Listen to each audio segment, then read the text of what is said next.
bahor haqida, Navro'z haqida so'z ketganda o'zbek adabiyotining zabardast darg'alari Zulfiya xonim hamda Abdulla Oripov ijodiga nazar tashlamay o'tolmaymiz. Ularning ruhini shod etish maqsadida bugun biz bahor ayyomida ularning ijodlariga murojaat etamiz. Chunki Zulfiya xonim 1-mart sanasida tug'ilganlar va bahor faslini boshlab bergan bo'lsalar, Abdulla Oripov 21-mart sanasida tug'ilib, Navro'zni o'zi bilan birga olib keladi. Qani, marhamat o'quvchilar, hozir mazkur ijodkorlarning ijod namunalarini bizga havola etasizlar. Bu guruhimiz tayyor Moychichi guruhidan. Qani, marhamat. Ishtamiz. Abdulla Oripovning O'zbekiston qasidasi. Yurtim senga she'r bitdim butun. Qiyosingni topmadim aslo.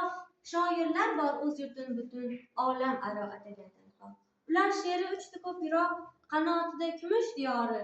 Bir o'lka bor dunyoda biroq, bitilmagan dostondir bari. Faqat ojiz qalamim mening, O'zbekiston vatanim mening.